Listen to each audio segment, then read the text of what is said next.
orang yang dia mengabdikan umurnya untuk berdakwah, mengajar. Tapi di saat meninggal ternyata tidak mengajar, tidak berdakwah, bahkan dalam keadaan kecelakaan. Lalu bagaimana dengan hadis yang seorang meninggal tergantung kebiasaannya? Umumnya seperti itu. Tapi di saat ada orang meninggalnya tidak sesuai pada umumnya, Allah punya cerita lain di sana.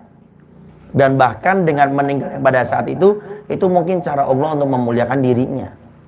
Apalagi yang kita tahu termasuk orang yang mati syahid akhirat itu adalah yang meninggal dalam keadaan kecelakaan. Yang kita tahu kan ada mati syahid dunia akhirat, itu orang yang berjuang di medan laga, niat berjuangnya karena Allah, meninggal, maka dia tidak usah dimandikan, tidak usah dikafani, dikuburkan sesuai dalam keadaan dia meninggal. Bahkan ada darah pun diharamkan untuk dibersihkan. Kenapa? Nanti darahnya di hari kiamat akan menjadi saksi. Tapi di saat orang meninggal dalam keadaan kecelakaan, maka itu mungkin termasuk cara Allah untuk memuliakan dirinya. Bukan artinya berarti orang ini berarti meninggalnya tidak sesuai pada kebiasaannya. Bukan gitu. Malah yang ada yang harus kita pahami adalah di saat orang itu meninggal dunia, apa sih Allah perintahkan kepada kita? Kalau kita mendengar orang meninggal dunia itu, apa sih yang disunahkan Nabi kepada kita? Jawabannya adalah untuk kita menyebutkan kebaikan mereka dan berhusnudzon kepada Allah. Jangan malah kita mengomentari yang gak enak. Katanya Ustadz meninggalnya kecelakaan. Loh, kita malah dalam agama disuruh husnudzon. Bahkan kalau ingat, pernah beberapa waktu yang lalu kita ngobrolkan masalah ngopi, ada yang bertanya, Ustadz bagaimana?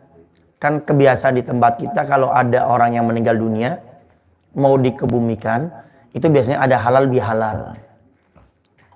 Biasanya perwakilan warga atau perwakilan ustadz atau perwakilan pemerintah desanya suka bilang, ini mayit saya ente, saya ente, saya.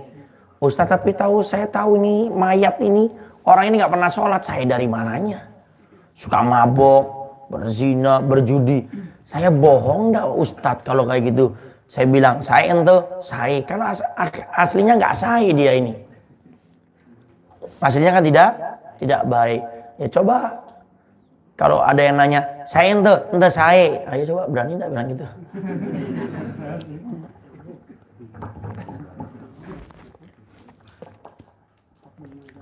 Di sana bukan kita berbohong, tapi kita berhusnudzon. Karena mungkin hitungan detik dia bertobat kepada Allah, dimuliakan oleh Allah. Dan kita pun jangan merasa pede.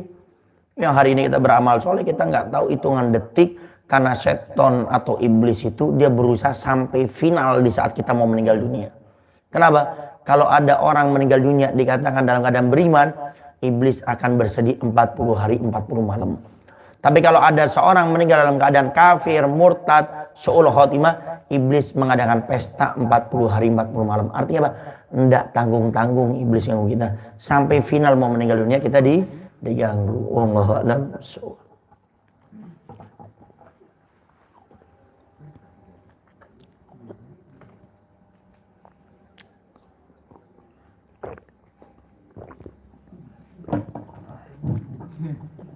Assalamualaikum warahmatullahi wabarakatuh. Assalamualaikum warahmatullahi wabarakatuh. Ini Abid ya mungkin pengalaman ya, pernah sakit hati sama orang itu ya mungkin karena refleks ya Bi, karena sakit hati itu terus diucapan tuh ya mudah-mudahan celaka gitu Bi, tapi doanya dijabah gitu Bi, pas dia berangkat ke luar kota tuh itu hukumnya gimana Bi?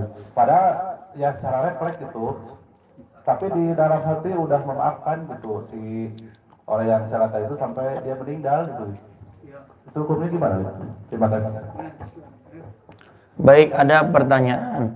Apakah diperbolehkan mendoakan orang tidak baik? Di saat ada orang dolim kepada kita, kita mendoakan tidak baik, itu diperbolehkan dalam agama. Tapi yang dianjurkan doakan yang baik. Seperti halnya ada orang-orang kafir memerangi orang-orang Islam. Kan itu doanya Allahumma farriq jamahum, Allahumma qallil addahum, Allahumma syattid samlahum, Allahumma jal ghabirin. Ya Allah, rusaklah mereka, cerai beraikan mereka, buat mereka dalam keadaan tidak tenang, persedikitkan kekuatan mereka, buat mereka merasa gundah dengan keadaannya pada saat ini. Allah, atau kita yang sering qasidah apa? Qasidah asgilid dhalimin dhalimin. Kan kita mendoakan itu. Sehingga sebetulnya tidak menjadi masalah. Bahkan Nabi juga pernah mendoakan, ya kan? Orang-orang kafir waktu itu untuk dihancurkan oleh Allah Subhanahu wa taala. Apa? Cuma yang paling baik, maka hendaknya kita doakan yang baik. Jadi daripada kita doakan celaka kamu, lebih baik mudah-mudahan jadi orang soleh. Mudah-mudahan kamu makin baik. Kan lebih baik. Siapa tahu nanti kita punya bisnis lewat dia, goalnya bisnisnya kita. Ya kan? Maka sekali lagi mendoakan orang tidak baik karena kedoliman yang dilakukan kepada kita boleh, tidak menjadi masalah. Bahkan Nabi memberikan wanti-wanti keras, ya, dakwatul madlum, hati-hati dengan doanya orang yang didolimi, mustajab, langsung dikabulkan oleh Allah. Artinya boleh, cuma alangkah lebih baiknya, lebih baik kita doakan yang baik. Wallahu a'lam.